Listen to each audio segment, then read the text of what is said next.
मैं ऐसा कह सकता हूं कि आज सदन की गरिमा तार तार हो गई और जिस तरीके से हमारे एक सदस्य का निलंबन किया गया, मैं समझता हूं कि ऐसे पिछले 20-25 सालों में ऐसा कभी नहीं हुआ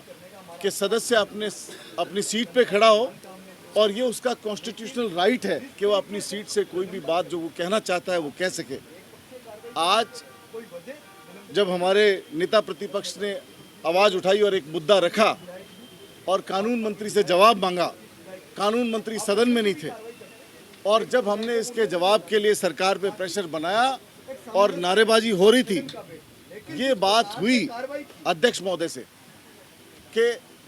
इसमें जवाब आना चाहिए और अध्यक्ष महोदय ने व्यवस्था के लिए कल पे टाल दिया। हमने उनकी 2 बार बात मान करके हम अपनी सीटों पे गए, लेकिन बात अल्टीमेटली यही हुई कि उन्होंने कहा कि हम कल जवाब देंगे और हमारा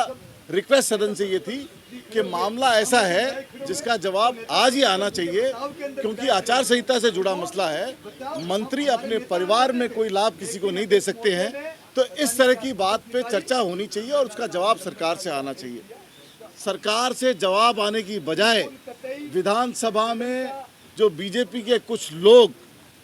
हीरालाल सारन वगैरह, वो अपनी सीट से उठ करके और ललकारते हुए सदन में आ गए। उस पर हमारे सदस्य ने अपनी सीट से खड़े होकर के कहा कि आप इनको नहीं देख रहे हो। इधर से श्रीचंद जी कृपलानी उठ करके आ गए और इसी दरमियान उन्होंने एक निलंबन का प्रस्ताव दिया, जिसमें आनन फानन में, गुस्से में अध्यक्ष महोदय ने सदस्य को निलंबन कर दिया, जो हमें ऐसा लगता है कि अनकॉन्स्टिट्यूशनल है और ऐसा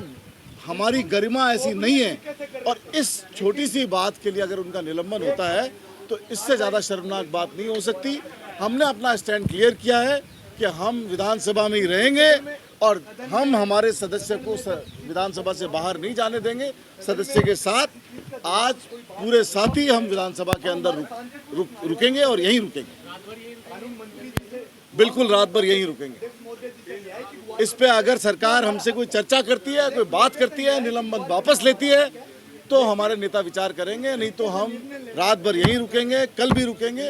और जब तक इसका डिसीजन नहीं हो जाता तब तक हम विधानसभा में ही रहेंगे, विधानसभा से नहीं।